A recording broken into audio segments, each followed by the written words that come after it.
In July 2022, 4 European bison were released into an English woodland near Canterbury, the first wild bison in Britain for 6,000 years. A bull joined the 3 females a few months later, but the females did not wait. Within hours, the matriarch charged straight into a thicket of rhododendron and ripped it out with her head. Then she turned to the nearest willow and tore long strips of bark from the trunk, exposing pale wood beneath like scars. Nearby, the younger females dropped to the ground and rolled violently, carving shallow pits into the soil with their massive bodies and hooves. Bare earth appeared where sunlight had not touched in decades. No one trained them to do this. Yet within weeks, these animals transformed the woodland faster than years of human conservation work ever had. At first glance, ancient British woodlands look healthy. Tall trees, thick canopies, endless greenery.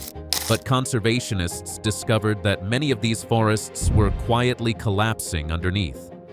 Dense canopies blocked sunlight from reaching the ground, killing off flowers, shrubs, and grasses. Without those plants, insects disappeared.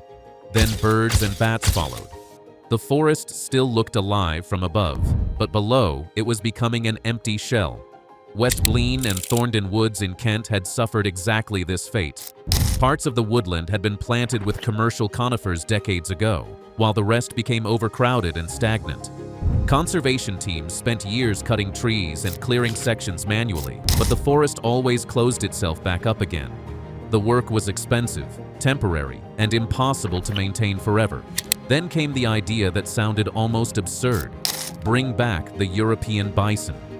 The European bison is Europe's largest land mammal, capable of weighing nearly 900 kilograms. Unlike the American bison of open plains, these animals evolved inside forests. For thousands of years, they shaped Europe's ecosystems naturally, but humans wiped them out. By 1927, the last wild European bison on Earth had been shot in the Caucasus Mountains. The species survived only because 12 individuals remained alive in zoos. From those 12 animals, conservationists slowly rebuilt the population over nearly a century. Today, around 7,000 European bison roam parts of Europe again. England had not seen them for 6 millennia. The Wilder Blean Project released 3 females into the Kent woodland in July 2022, followed later by a bull from Germany. The goal was not simply to save bison, it was to let the bison save the forest. And almost immediately, the woodland began changing. The bark stripping that looked destructive was actually creating one of the forest's most valuable resources: deadwood. When bison tear bark from trees, some trees eventually die standing upright, becoming snags. These dead trees are essential habitats for thousands of insects, fungi, birds, and bats. A process that could take nature decades was happening in months. The animals also knocked over smaller trees with their immense weight, opening holes in the canopy so sunlight could finally reach the forest floor. Plants dormant for years suddenly began to grow again. Then came the wallowing. When bison roll across the ground, they create patches of exposed soil. To humans, it looks messy, but those bare patches become perfect habitats for rare insects and delicate plant species that cannot survive in dense vegetation. Every churned up patch became a miniature ecosystem. Even their dung changed the forest. Dung beetles appeared almost instantly after the bison arrived. Fungi began growing from the droppings within days.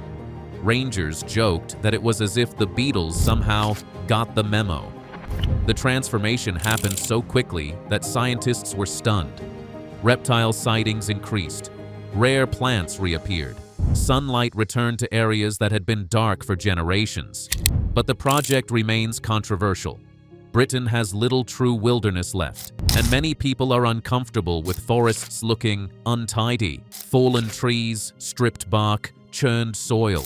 To some, it looks like destruction rather than recovery. Because the animals are powerful and unpredictable, special bridges had to be built so visitors could safely walk above areas where the bison roam. Yet supporters argue that no human conservation program can replicate what these animals do naturally, continuously, and for free. What makes this story remarkable is not simply that bison returned to England.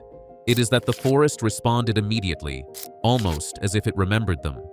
The bison stripped the bark, Light flooded through the trees. Seeds began to germinate. Beetles moved into deadwood. Life returned to places that had been fading for decades. And an ancient woodland that had been silently suffocating under its own canopy finally began to breathe again.